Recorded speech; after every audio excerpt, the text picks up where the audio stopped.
Hello friends, welcome to Study Stage. तो आज की इस वीडियो में हम लोग प्रतिशत निकालना सीखने वाले हैं। प्रतिशत के पहले बेसिक कॉन्सेप्ट को यहाँ पे हम लोग समझेंगे, तब जाकर क्वेश्चंस को बहुत ही सिंपल तरीके से हम लोग यहाँ पे सॉल्व कर सकते हैं।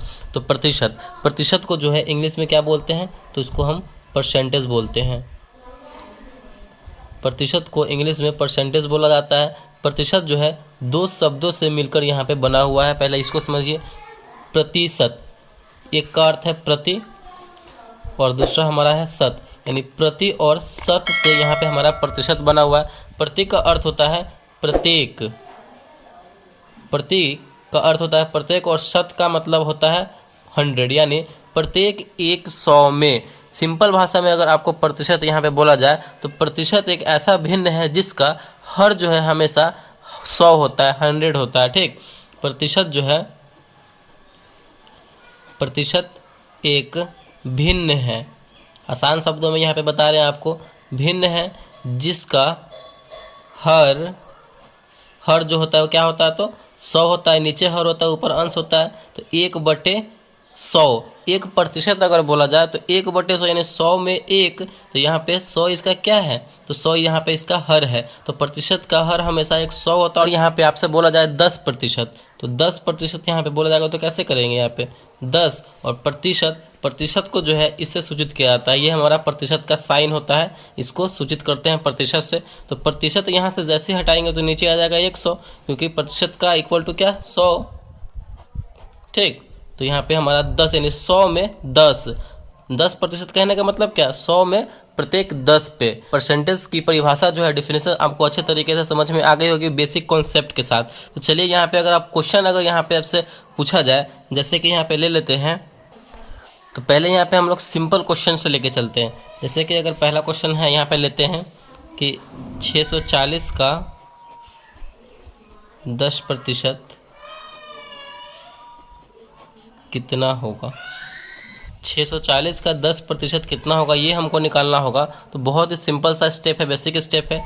640 जो नंबर दिया रहेगा वो, और यहाँ पे देखिए का मतलब होता है गुना, तो का के जगह पे हम गुना का साइन देंगे, चिन्ह देंगे। उसके बाद 10 और देखिए प्रतिशत क्या है, यहाँ प्रतिशत का मतलब क्या है, 100। तो यहाँ पे प्रतिशत जैसे ही हटाएंगे तो नीचे आ जाएगा 100। यही तरीका हमें करना है। तो अब इसे सॉल्व कीजिए। 1 0 से 1 0 ये काटेंगे, 1 0 से 1 0 ये काटेंगे। 64 गुने 1, 64 में 1 से गुना करेंगे तो 64 ही होगा। यानी 640 का जो 10% होगा वो कितना होगा, तो 64 होगा। यही इसका आंसर हो जाएगा। और भी क्वेश्चन को यहाँ पे हम लोग समझते हैं। दूसरा क्वेश्चन यहाँ पे हम लेते हैं, जैसे कि अगर निकालना हो हमें 12,500 का 50% कितना होगा। मतलब कोई भी क्वेश्चन हो, अगर परसेंटेज निकालने के लिए बोला जाए इस टाइप से, तो बस सिंपल सा स्टेप हमने क्या बताया, जो नंबर रहेगा वो नंबर 12,500 है। का मतलब क्या होता है, गुना होता है, और 50% बोला जा रहा है। तो 50 और प्रतिशत यहाँ से जैसे ही हटाएंगे तो नीचे आ जाएगा 100। अब सॉल्व कीजिए। 1 0 से 1 0 कटेगा, ये 1 0 से 1 0 ये कटेगा। तो यहाँ पे क्या बचा, 1250 में 5 से गुना करेंगे तो कितना हो जाएगा, 6,250 हो जाएगा। तो यही हमारा आंसर हो जाएगा। यानी 12,500 का 50% कितना होगा, तो 6,250 हो जाएगा। चलिए, अगर आपसे बोला जाए कोई मतलब जीरो वाला है तो 0 0 कट जा रहा है, अगर थोड़ा सा डिफिकल्ट इससे हो जाए तो कैसे करेंगे। जैसे कि ले लेते हैं अगला, यहाँ पे हमारा है 318 का 25% कितना होगा। यहाँ पे 0 0 है नहीं, सो कटेगा। थोड़ा सा डिफिकल्ट है लेकिन सॉल्व होगा क्वेश्चन। 318 का है, इसका मतलब गुना का साइन, 25% हटाएंगे नीचे आ जाएगा 100। इसको सॉल्व कीजिए। यहाँ पे जब हम 25/100 है तो इसको अगर काटेंगे तो 25 से कम 25, 25 चौका 100, 4 बार में कटेगा। ये ऊपर में क्या बचा, 318 में 1 से गुना करेंगे तो 318 ही होगा, नीचे में 4। अब यहाँ पे 318 में जो है हम 4 से भाग करेंगे, जितना आएगा वही हमारा परसेंटेज हो जाएगा। करके देखते हैं। यहाँ पे देखिए बगल में आप यहाँ पे कर लीजिए 20, यानी 79.5 आया हमारा यहाँ पे। इसको सॉल्व करेंगे तो 79.5 318 का 25% निकल के आ जाएगा।